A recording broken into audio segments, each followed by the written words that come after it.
Abra sua Bíblia em João, capítulo 3, versículo 30. Aqui temos uma declaração muito importante. Uma declaração que demonstra uma mudança no coração. João 3, 30.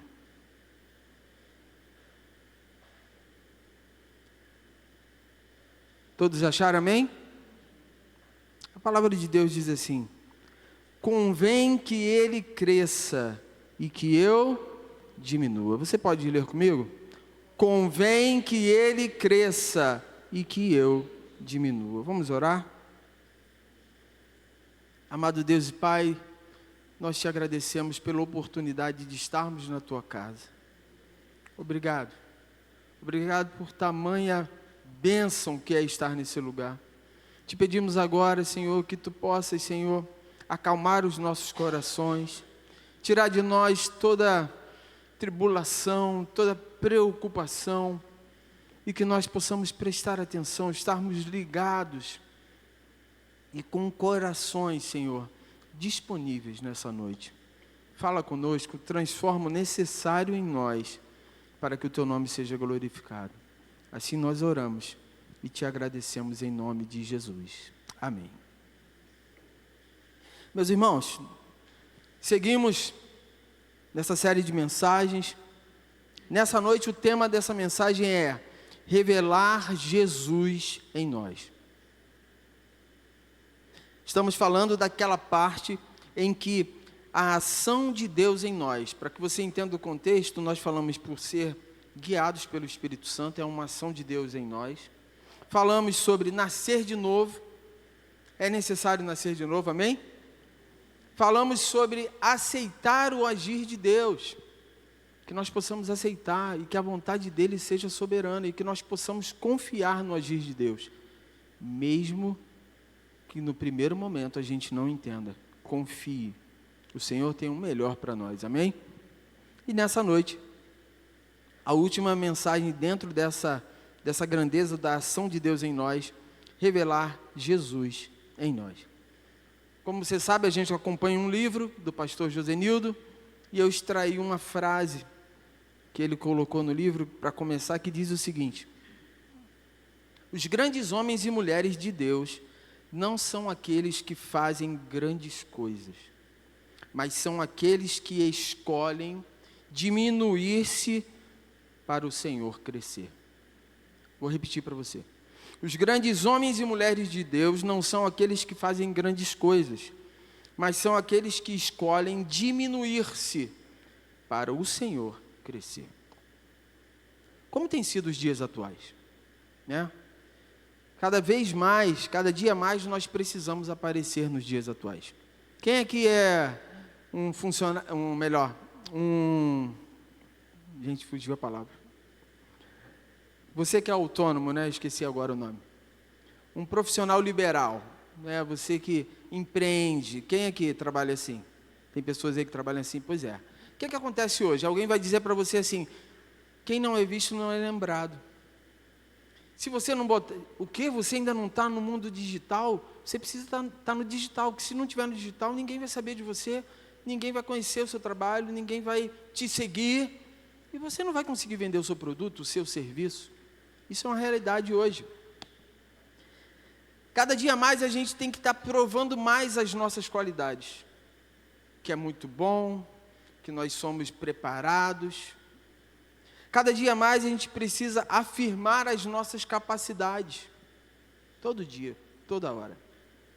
Conquistar respeito de amigos e da sociedade passa por provar ser bom, ser bem-sucedido. Isso tem sido uma realidade todos os dias para quem trabalha com internet, para quem precisa interagir na internet. Muitas vezes não basta ser, você precisa provar e mostrar que é. Eduardo, e o que isso tem a ver com o que lemos?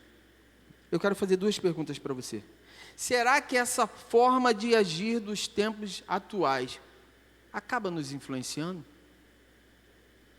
como fica o nosso coração quando a gente precisa fazer tudo isso que eu falei? Vou repetir para você. A gente precisa aparecer mais, a gente precisa provar que temos muitas qualidades, muitas capacidades, a gente precisa conquistar o respeito dos amigos através de ser bem-sucedido. Como fica o nosso coração diante disso tudo? Será que fica tudo bem? Ah, não, está tudo certo, eu faço tudo isso, as pessoas me elogiam, as pessoas dizem que meu trabalho é muito bom, mas eu fico tranquilo. Meu coração fica tranquilo. A segunda pergunta: será que essa forma de agir nos influencia no dia a dia?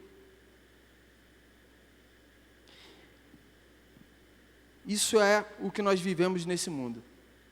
E aí, em contrapartida a esse mundo, nós temos aquilo que nos guia todos os dias, que é essa Bíblia que está nas suas mãos.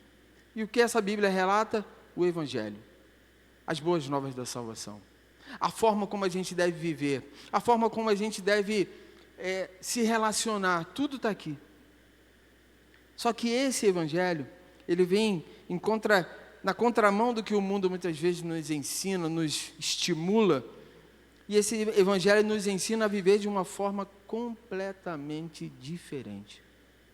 Eduardo, está dizendo então que eu não posso mais empreender na internet? Não, eu estou preocupado com o nosso coração, diante de uma demanda tão grande quanto essa. O Evangelho nos ensina a viver de forma completamente diferente. Sabe que forma é essa? Revelando Jesus em nós. Eu creio que você é muito bem sucedido lá no seu trabalho, no seu emprego, na sua profissão. Você é um bom profissional. E isso glorifica a Deus. Não tenha dúvida disso. Exercer bem a sua profissão glorifica a Deus. Mas nunca se esqueça que a sua profissão precisa revelar Jesus na sua vida. Convém que ele cresça e que eu diminua. Essa é a postura verdadeira de um cristão. Abra aí, se você deixa aberto a sua Bíblia. Nós lemos 3:30, eu queria que você voltasse um pouco ao versículo 22. Aqui vai contar sobre João Batista, aquele que foi o precursor de Jesus, aquele que veio para preparar o caminho, aquele homem que chegou e começou a fazer coisas grandes, começou a batizar, começou a falar, começou a dizer arrependam-se, começou a mudar vidas. João Batista. O João Batista, ele era fruto de um milagre já no seu nascimento. A sua mãe era estéril. Isabel não podia ter filhos, tinha idade avançada. Zacarias tinha idade avançada. Zacarias prestava o seu serviço no templo. Em algum dia lá do serviço de Zacarias, um dia trivial, Zacarias está lá, ele entra para servir lá no templo, e um anjo aparece e fala para Zacarias tudo aquilo que ele ia realizar na vida de Zacarias. Zacarias fica meio incrédulo com aquilo e fica mudo, e o anjo diz: olha, até que tudo se cumpra, você vai ficar sem voz. E o desfecho dessa visão foi: João Batista nasceu. Aquele que seria o precursor, aquele que iria na frente, antes do Senhor, preparando o caminho para o Senhor. Então entenda, João Batista, o homem que vamos falar nessa noite, é fruto de um milagre. E foi alguém que tinha tudo para ser soberbo, tinha tudo para se engrandecer, afinal de contas eu sou o precursor do Salvador. Mas vamos ver, vamos aprender com João o que ele fez. Versículo 22 e 23 e 24. Disse assim a palavra do Senhor: depois disso, João foi com seus discípulos para a terra de... depois disso, Jesus foi com seus discípulos para a terra da Judéia. Ali permaneceu com eles e batizava. Ora, João também estava batizando em Enom, perto de Salim, porque ali haviam muitas águas, e o povo se dirigia para lá e era batizado, pois João ainda não havia sido preso. Até aqui.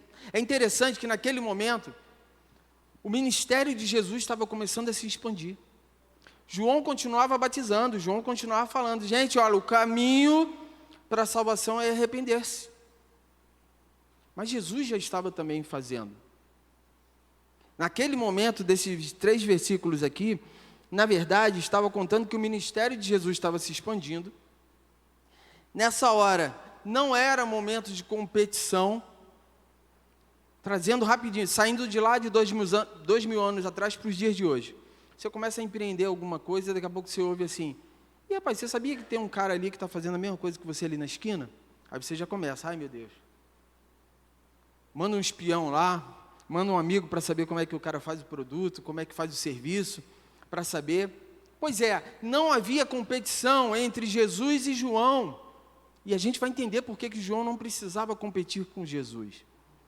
Na verdade, o ministério estava começando, estava se expandindo, e o tempo onde estava acontecendo, na verdade, aquele tempo em que Jesus estava pregando e batizando, João pregando e batizando, era o tempo em que estava acontecendo a transição do ministério de João Batista para o ministério de Jesus.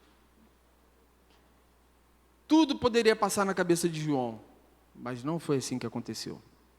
Versículo 25 e 26. Coloca para mim aí. Então surgiu uma discussão, olha aí.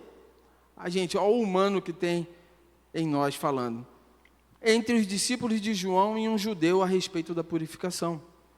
E foram até João e lhe disseram, mestre, aquele que estava com o Senhor no outro lado do Jordão, do qual o Senhor deu testemunho, está batizando, e todos vão até ele. Esse é um pensamento muito comum nosso. Está acontecendo alguma coisa lá do outro lado. O senhor não está batizando aqui? Tem alguém batizando lá. E eles ainda puderam dizer, aquele que estava com o Senhor lá do outro lado do Jordão, está batizando lá também. Sabe aquela preocupação de, ele está batizando mais pessoas do que aqui. A gente já não vai alcançar tantas pessoas porque tem alguém fazendo o mesmo trabalho. Esse era o pensamento daqueles discípulos de João. Agora, como é que será que esses discípulos estavam enxergando que Jesus estava batizando, operando milagres lá naquele lugar? Será que eles estavam enxergando que, na verdade, estava acontecendo uma perda? Menos pessoas procurariam João Batista e mais pessoas procurariam Jesus? Pois é, muitas vezes também podemos cair nesse mesmo erro, medindo sucesso por números, reconhecimento ou popularidade. João poderia pensar isso, mas eu já vou antecipar para você, João não pensou dessa forma. Não pensou. Versículo 27. Perceba a resposta de João para aqueles discípulos. João respondeu, ninguém pode receber coisa alguma se não lhe for dada do céu. João responde com uma humildade e uma maturidade espiritual de alguém que tinha um coração que estava pronto a revelar Jesus. Que era um coração que realmente frutificava para o reino. Que era um coração que entendia o seu papel diante daquilo tudo. Todo o ministério, com essa declaração de João, que diz que ninguém pode receber coisa alguma se não lhe for dada do céu, ele está ensinando para a gente que todo o ministério, inclusive o dele, vem de Deus.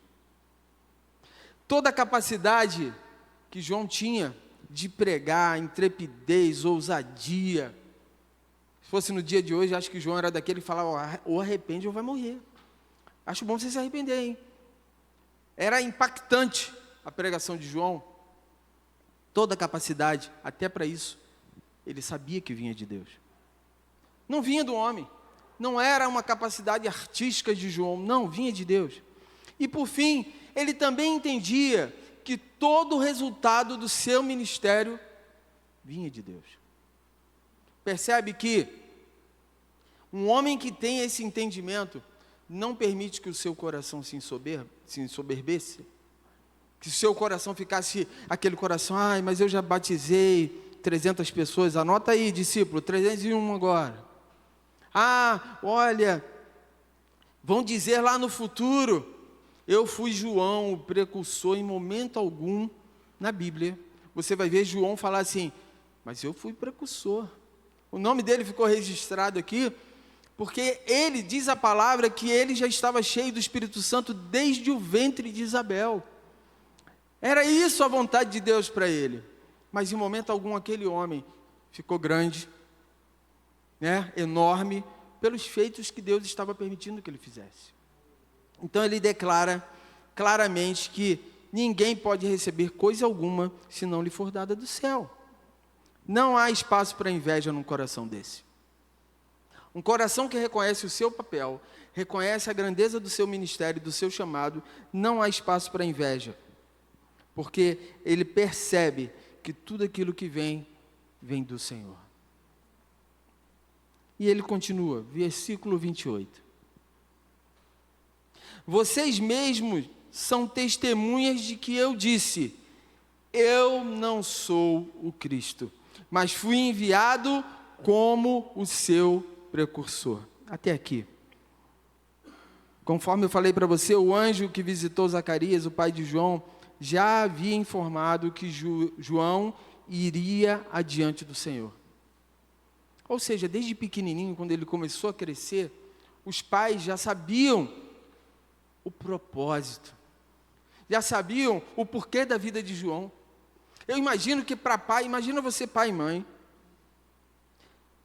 você está lá grávida, ainda mais uma situação tão adversa, que eles já tinham idade avançada, ela era estéril, eu creio que Zacarias e Isabel eram os mais improváveis.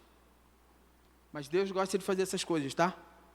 Deus gosta de confundir os sábios com a sua grandeza. Então, naquele momento, aquele casal recebe esse milagre, esse menino nasce, e logo que nasce, eu imagino que ele já cresceu entendendo, apontando para o que ele deveria fazer. E direcionado por aquele Espírito Santo, que diz a palavra que desde o ventre de Isabel ele já estava cheio.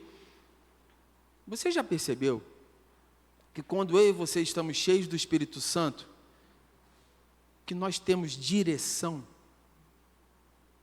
Você deve ter vivido já um momento da sua vida que você falou assim, não sei o que eu vou fazer. Isso não quer dizer que você não tenha espírito, talvez você esteja, ainda atordoado pela situação, mas eu quero que você faça um contraponto do momento em que você estava muito longe de Deus, você não tinha conhecimento, você não tinha Deus na sua vida, e por muitas vezes você se viu numa situação de você falar, eu não sei o que vou fazer. E esse não sei o que vou fazer trazia um pouco daquele desespero e medo, porque não tinha esperança, tinha incerteza. Mas no momento em que você teve um encontro com Jesus, que o Espírito Santo habitou na sua vida, você já percebeu que você tem direção? Meu pai, ele costuma usar um termo que é interessante, que ele diz assim, às vezes, agora não, mas há um tempo atrás ele falava, eu tive um pressentimento que eu não vou por aquela rua. Aí ele diz, eu não gosto de rotina, meu pai sempre falou isso pra gente, eu não gosto de rotina, eu não gosto de fazer a mesma coisa sempre. E ele dizia assim, eu tive um pressentimento de não ir por aquela rua. Hoje ele entende que não era pressentimento, Na verdade, hoje nós, quando somos direcionados por quem?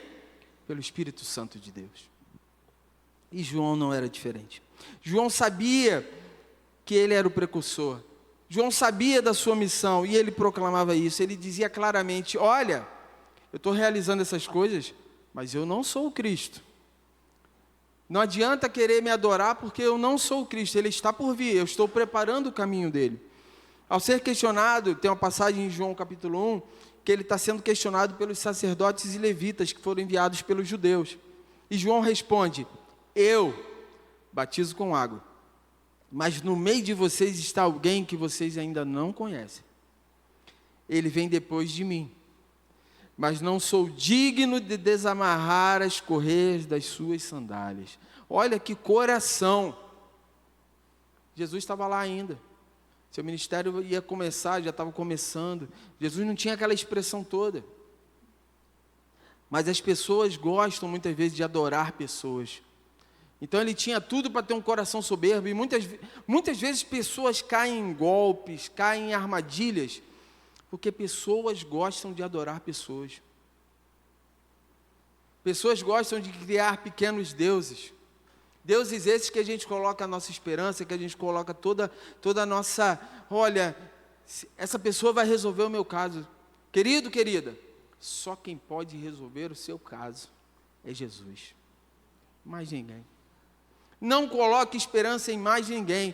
Eu vou lá em Caxias, porque tem um profeta, ou eu vou lá não sei aonde, porque tem um vidente. Só o Senhor é Deus. Só Ele. Só Ele. Você não precisa ir para tão longe para ter uma resposta. Busque em Deus essa resposta. Talvez você esteja aqui hoje e esteja pensando assim, eu já até fiz isso. Ou eu estava pensando em fazer isso. Se você já fez, eu creio que você já teve a resposta. Agora, se você não fez, eu digo para você, não vá fazer.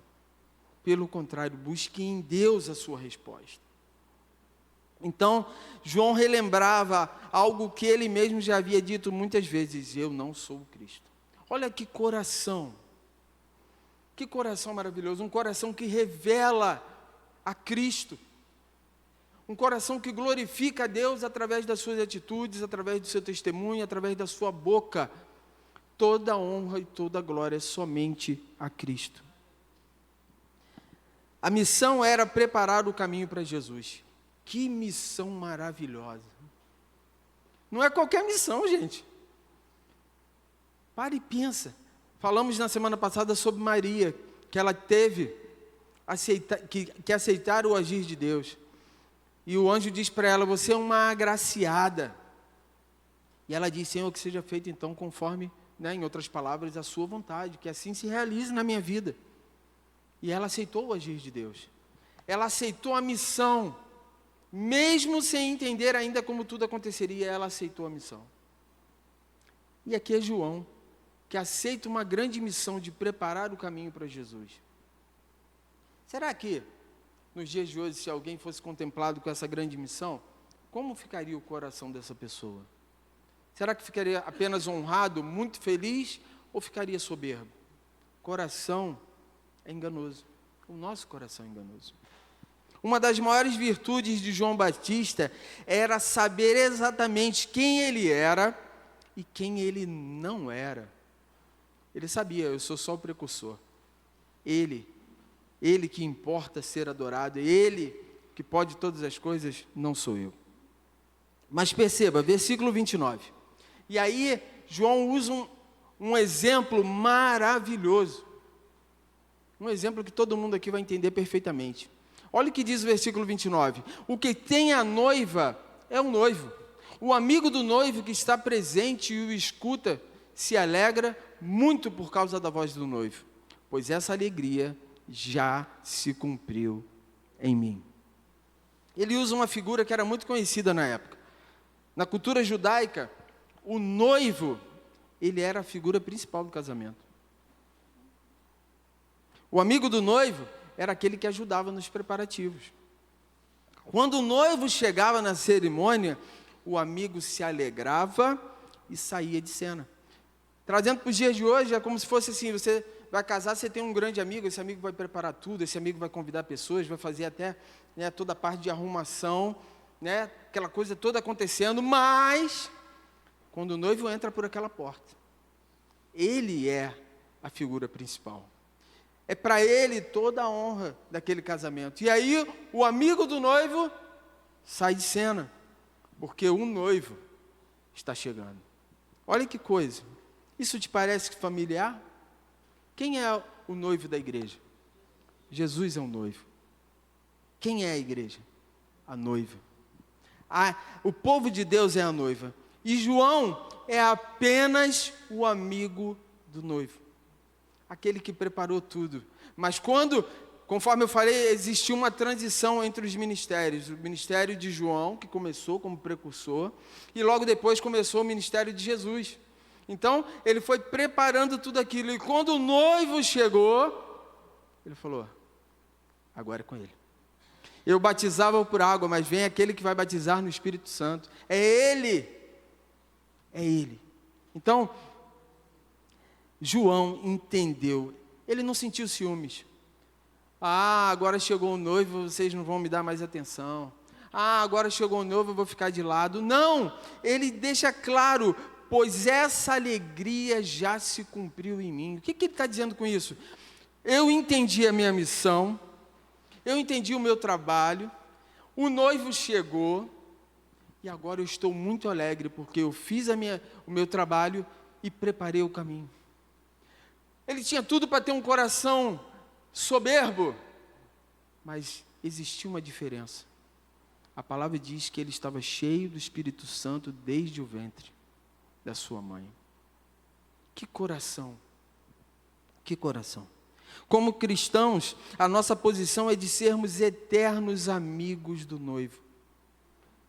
O amigo do noivo é aquele que prepara tudo, que trabalha, que faz tudo, mas quando o noivo chega, toda a honra e toda a glória é para o noivo, amém? Tudo que fazemos nessa terra para que os olhos de todos se voltem para quem? Para Jesus. Você pode ser um excelente cantor, um excelente músico, um excelente evangelista, um excelente...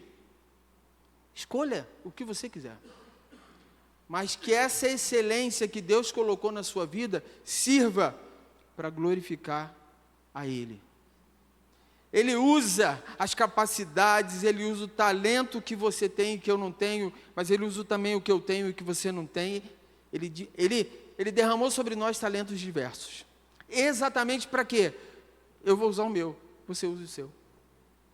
Para uns Ele deu 1, para outros Ele deu 2, para outros Ele deu 5. Quem está com muito talento, bota tudo para funcionar, gente.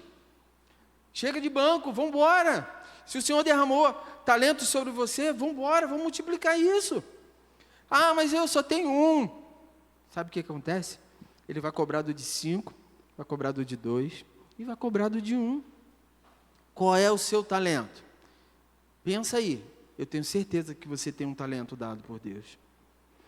Então, João, ele vai lá e chancela, ele ensina, ele verbaliza para o nosso aprendizado. Versículo 30. O que diz o versículo 30? Coloca para mim. Você já está aí com ele aberto, né? Eu queria colocar ele ali, mas não está indo. Eu vou dizer para você, convém que ele cresça e eu diminua. Ah, meu Deus, que aula de João para os nossos corações no dia de hoje. Que aula que João está nos dando. João compreendeu que a sua missão estava sendo cumprida. E que importava era glorificar a Jesus. Jesus deveria ocupar o centro, e eu quero dizer para você, não importa o que o mundo fala de você. Ah, você é maravilhoso, você é bem-sucedido, você é isso, você é aquilo. Amém, se você for. Não importa o que o mundo vai dizer para você, que você diga, importa que a minha vida glorifica a Deus. O Senhor é o centro. Eu reconheço, assim como João, que tudo é para Ele. Não é. João tinha tudo, eu vou enfatizar isso, porque João tinha tudo para dizer, não, Jesus já está batizando, mas eu ia lá. Meu irmão, Paulo vai dizer que ele não está preocupado quem é que está pregando, importa é que está sendo pregado. Importa que vidas estão sendo alcançadas. Importa que gente está sendo salva. Para João importava mais um batizado? Graças a Deus. Mais um que se arrependeu? Graças a Deus. Jesus também está? Amém, vamos embora. Agora que se eu fazia aqui, alcançava 200 pessoas, mais Jesus lá pregando e batizando, serão 500. Percebe o coração? Pois é. Ele, João, não precisava dos holofotes. Ele precisava glorificar a Deus. Diminuir para João não significava perder valor ou importância. Quando ele diz convém diminuir, não significava perder valor ou importância, significava cada dia mais, e isso se aplica nos nossos dias. Diminuir aos olhos de João significava menos ego. Tratar o nosso ego. Eu e você sabemos o ego que temos. Significa diminuir, é ter menos ego, é menos vaidade, é menos busca por reconhecimento, é mais espaço para Cristo governar a nossa vida. Isso é diminuir. Agora, para a gente finalizar, existem coisas que fazem Cristo diminuir. Preste atenção nisso. Existem coisas que fazem Cristo diminuir em nós. Atente-se a isso. Quando não nos preocupamos se as decisões que vamos tomar são ou não da vontade de Deus. Quando a gente não se preocupa se a decisão que a gente vai tomar é da vontade de Deus ou não, o Senhor diminui em nós. Nós diminuímos aquilo que nós temos para revelar de Cristo. Quando deixamos que nossos impulsos dirijam as nossas vidas, fazem Cristo diminuir em nós. Quando a gente não está preocupado se o que a gente faz vai agradar ou desagradar a Deus, isso faz Cristo diminuir em nós. Quando rejeitamos os planos ou os propósitos de Deus para nós, nós estamos diminuindo Cristo em nós. A gente precisa realmente estar atento. E o ponto final, quando pensamos que nós sabemos tudo, que não precisamos de ninguém, que somos completamente independentes e bem resolvidos e resolvemos tudo, nós diminuímos Cristo em nós. Que coisa, né?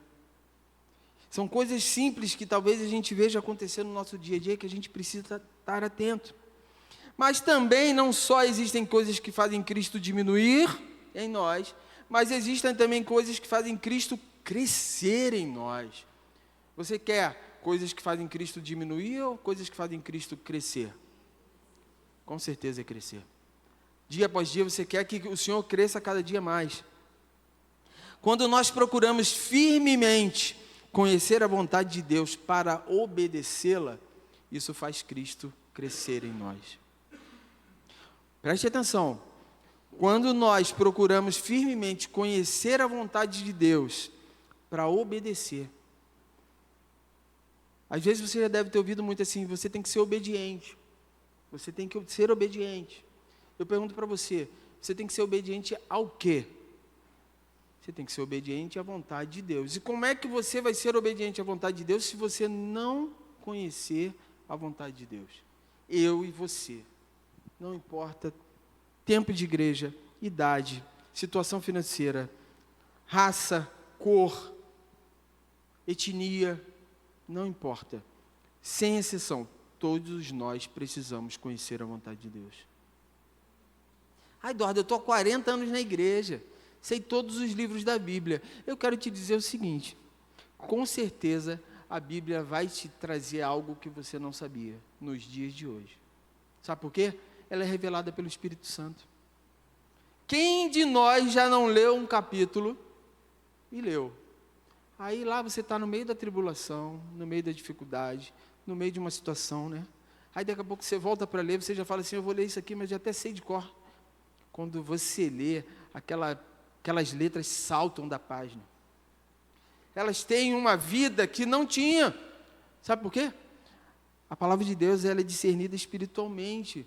Você tem um hábito, é EBD isso, hein? Você tem um hábito, antes de ler a Bíblia, de fazer uma oração, pedindo ao Espírito Santo que possa te direcionar, que possa trazer clareza?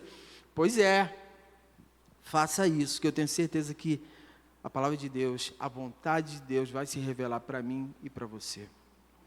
Agora, tem mais duas coisas que fazem Cristo crescer em nós. Quando nossos impulsos carnais e emocionais estão subordinados ao senhorio de Cristo. Isso faz Cristo crescer em nós. Eduardo, eu não sou muito bom de controlar os meus impulsos. Pois é. O único que pode reinar na nossa vida é Cristo. E eu e você sabemos exatamente do calcanhar que nós temos ali, né? O ponto frágil. Se você sabe o seu ponto frágil, eu quero te dizer nessa noite, você está tendo a oportunidade nessa noite de entregar isso nas mãos de Deus, para que isso não seja mais um ponto frágil. Confesse, entregue, coloque diante do Senhor, Senhor, eu quero realizar a tua vontade, eu quero que o Senhor cresça em mim a cada dia, e eu não quero mais ter esse ponto frágil. Ponto frágil é aquilo que a gente anda bem, daqui a pouco a gente vai lá e tropeça. Já reparou que a gente tropeça no mesmo ponto? Muitas vezes. E às vezes a gente já tem 20 anos na presença do Senhor e continua tropeçando no mesmo ponto. Está na hora da gente deixar isso para o lado. Está na hora da gente subordinar a nossa vida completamente ao senhorinho de Cristo. Não deve haver nada na sua vida que você fale assim, isso aqui tudo eu entreguei para Cristo. Isso aqui não. Isso aqui é de estimação. Querido, se você quer viver a liberdade que Cristo conquistou na cruz para você, você precisa entregar tudo. Tudo, sem restrição. E o último ponto, então, que faz Cristo crescer em nós, quando nós escolhemos abraçar o que Deus quer para nós em sua obra, ainda que isso signifique perdas materiais. Talvez seja fácil para você. Eu leio a Bíblia todo dia. Eu tenho uma vida devocional, perfeita. Eu jejuo 3 vezes por semana. E não sou legalista não, hein? Faço legal. Consagro a minha vida. Mas de repente tem ali um amor aos bens materiais, que às vezes está até te impedindo de fazer a obra. Será que alguém aqui vive isso? Eu tenho um amor por esse trabalho, eu tenho um amor por esses bens que eu conquistei, eu tenho um amor. Será que esse amor não está ficando acima de Cristo? Será que isso não está ocupando o lugar que deveria ser de Cristo? Pense nisso. Convém que ele cresça e que eu diminua. João nos ensina claramente, meus irmãos, convém que ele cresça e eu diminua. Amém? Gostaria que você ficasse de pé. O tema, então, dessa mensagem foi revelar Jesus em nós. Que na nossa oração nós possamos pedir, Senhor, me dá um coração que revele realmente o Senhor em nós. Eu queria a ajuda do Ministério de Louvor, não sei